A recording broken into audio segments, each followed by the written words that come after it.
One night while in New York, the two men let her know they were looking for cocaine, as their dealer had suddenly died, so Harry produced a gram that she had lying around. The drug-loving stars consumed it in a single snort each. Then Bowie showed his appreciation. He pulled out his EK, as if I was the official CK checker, Harry writes in her candid new book, Face It. David's size was notorious, of course, and he loved to pull it out for men and women. It was so sexy. Her only complaint? I had to wonder why Iggy didn't let me have a closer look at his DK. Needless to say, Harry was no shrinking violet.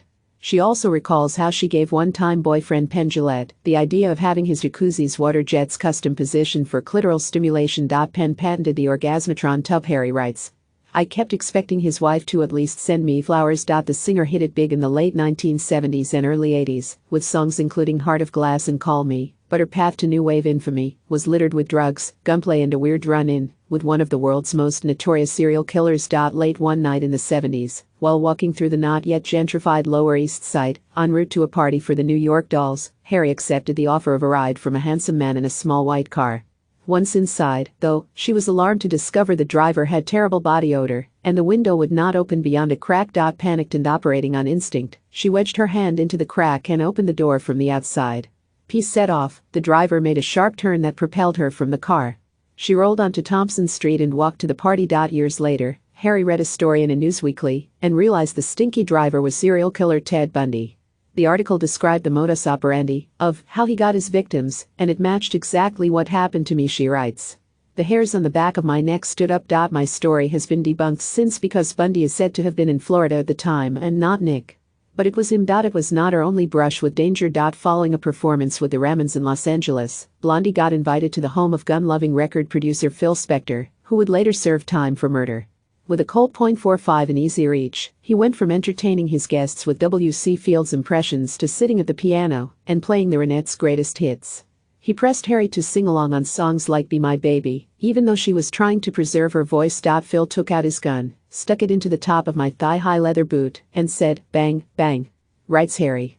He was a genius, he had a gun, and his paranoia was enormous. That doesn't always end well. When she and longtime boyfriend, Blondie guitarist Chris Stein, were living in a rent-controlled apartment on 1st Avenue and 1st Street, a Jimi Hendrix look-alike with a knife forced his way into their apartment, she writes.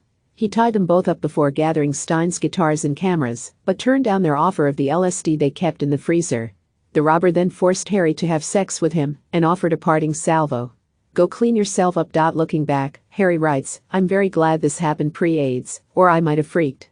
In the end, the stolen guitars hurt me more than the rape. We had no equipment. When times were lean," Harry writes, she and Stein bought marijuana, sometimes purchasing as much as 2.2 pounds at a time, and resold it to friends. But Harry said it wasn't her preferred drug. "I couldn't handle it at all," she writes.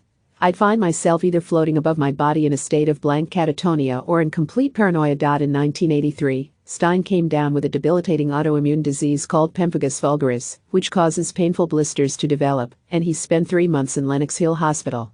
While the facility had no shortage of painkillers, Harry says she used her own prescriptive. "I kept him supplied with heroin," she writes. "He was on heroin the whole time he was in the hospital. It kept him relatively pain-free and mentally less tortured." The same went for Harry. "I was most certainly indulging, too, staying as numb as possible.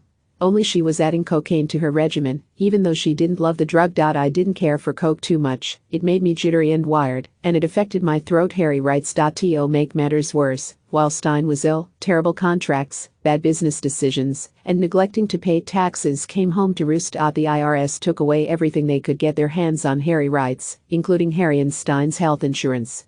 Stein did not respond to an email from the Post seeking comment. "They took my car. They even took my coats, which was bizarre. What were they possibly going to get for them?"